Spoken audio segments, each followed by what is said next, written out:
मित्रों नमस्कार। सुधीर पांडे पूर्वांचल के न्यूज़ चैनल पर आपका स्वागत है, अभिवादन है, अभिनंदन है। भागलपुर से एक बड़ी खबर आ रही है। भागलपुर में अब्दुल गनी नाम का एक व्यक्ति था, उसके घर में बहुत बड़ा बम विस्फोट हुआ है। उस बम विस्फोट की आवाज़ 6 से 7 किलोमीटर 8 किलोमीटर तक सुनाई दी है।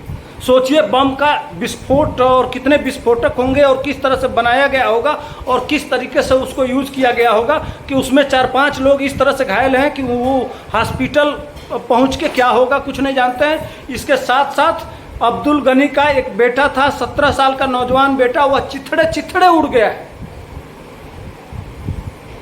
और वह यह खासकर बब्बरगंज मोहल्ला है, यह कुरैशियों का टोला है, उसी में ये घटना घटी है। अब्दुल गनी नाम का व्यक्ति था, उसके घर में बम विस्फोट हुआ, बहुत भयंकर बम विस्फोट हुआ है। आनन फानन में जब बम विस्फोट हुआ है, सोच सकते हैं कि 5-7 किलोमीटर जब की आवाज़ जाएगी तो लोग घबरा गए हैं कि कहाँ इतना बड़ा विस्फोट हुआ, कैसे हुआ। लोग में अफरा तफरी मच गई, पूरे मोहल्ले से लेकर पूरे शहर में हंगामा मच गया है कि भाई इतना बड़ा विस्फोट कहाँ से हो गया।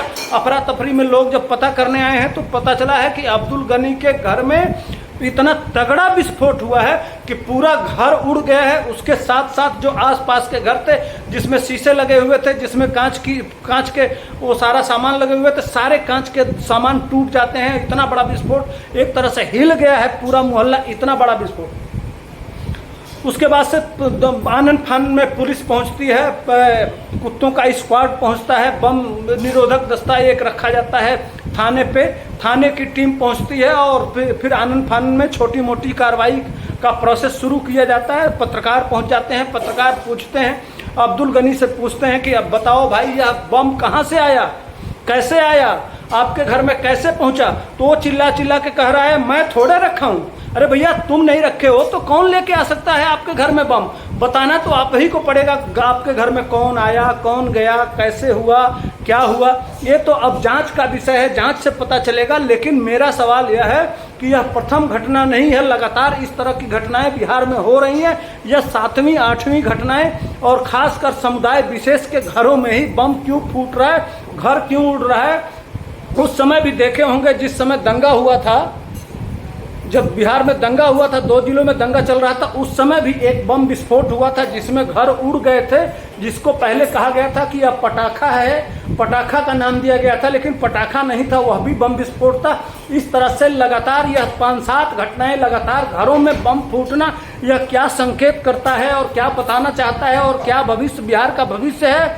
और देखे होंगे कि जब जिस समय पीएफआई का नाम आया था और पीएफआई बहुत सक्रिय दिखाई दे रही थी बिहार में, और बिहार में पीएफआई के सक्रियता का जो पेपर मिला था उसमें बहुत सारे जांच हुए, बहुत सारे लोगों की गिरफ्तारियां हुई, बहुत सारे लोग जेल जाने की संभावना हुई। उसी के बाद पता नहीं कौन सा समीकरण बनता है, कौन सा गणित बनता है, कौन सी बात होती है कि बिहार में उसी समय नीतीश कुमार भाजपा छोड़ के और आरजेडी में चले जाते हैं, या उस समय की बातें जब नोट करेंगे भाजपा और जेडीयू साथ में थी, उसी समय पीएफआई की बात आती है, और जो पीएफआई का नाम आता है उसके बाद से सरकार बदल जाती है और नीतीश कुमार पाला बदल लेते हैं। क्या ये सब रिश्ता क्या कहलाता है। ये हर घरों में बम फूटना और पीएफआई का पेपर मिलना, बिहार में ये सबसे ज़्यादा रोहिंग्या और बांग्लादेशियों का पूरा इलाका होना। पहले जो जिले में अल्पसंख्यक समुदाय विशेष के लोग अल्पसंख्यक थे, अचानक नेपाल के बॉर्डर पर तराई बेल्ट में अचानक कहाँ से इतनी आबादी आ जाना, यह कोई संकेत है बिहार के साथ। क्या जिस तरह से बंगाल के साथ किया गया उसी तरह से बिहार के साथ कोई बहुत बड़ा खेल चल रहा है, कोई बहुत बड़ी रणनीति चल रही है। यह मैं नहीं कह रहा हूँ, यह न्यूज़ 18 की खबर है। न्यूज़ 18 के खबर के आधार पर मैंने खबर बनाया जो आप तक लाया। इससे सोच सकते हैं, समझ सकते हैं कि बिहार में क्या चल रहा है, क्या होने वाला है, और क्या इसमें सत्ता का संरक्षण प्राप्त है, क्या बहुत ज़मीन स्तर पे उतर के और इस तरह के जो बम बनाने वाले, इनको बारूद कहाँ से मिलती है, इनको वो सामान कहाँ से मिलते हैं, ये कैसे आया, कहाँ से बनाया, इतना बड़ा बम विस्फोट, इतना बड़ा बम विस्फोट आप सोच सकते हैं, कल्पना कर सकते हैं बिहार के साथ क्या प्लान है, क्या रणनीति बनाई जा रही है। अगर घर घर में बम बनाया जा रहा है, घर घर में हथियार इकट्ठे किए जा रहे हैं, घर घर में एक सुनियोजित कोई युद्ध का कार्यक्रम, बम, भाई बम, कोई एक आरजेडी का विधायक का जब वो बम फूटा था उस समय आरजेडी के विधायक से पूछा गया था कि भाई घरों में बम फूट रहा है, तो उसने कहा था कि हम आत्मरक्षार्थ बम बना रहे हैं। तो भैया पुलिस का क्या मतलब है, प्रशासन का क्या मतलब है, सबका क्या मतलब है?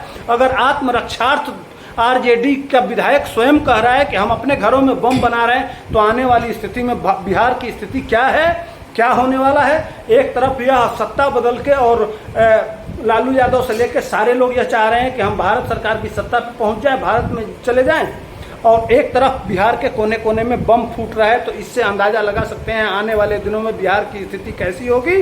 हमको आपको जगाना था, बताना था, इसलिए मैंने आपको यह खबर लेके आया। उम्मीद है कि आपको इस खबर को शेयर करेंगे, लाइक करेंगे, सब्सक्राइब करेंगे मेरे चैनल को, और ज़्यादा से ज़्यादा लोगों तक पहुंचाएंगे, जागरूकता लाएंगे, ताकि लोग तैयार रहें कि अगर भविष्य में कोई अनहोनी होती है तो उसके लिए प्रिपेयर रहना बहुत ज़रूरी है। पुलिस प्रशासन और महकमा और सरकार से भी निवेदन मैं करूंगा अपने चैनल के माध्यम से कि आप लोग भी सतर्क रहिए। अगर इस तरह से घर घर में बम बनेंगे तो आने वाले दिनों में बिहार में बहुत बड़ी दुर्घटना हो सकती है। इसलिए बहुत ज़मीनी और पैनी नज़र रखते हुए बड़ी ज़मीन पर काम करने की ज़रूरत है। इसी के साथ जय हिंद, जय भारत।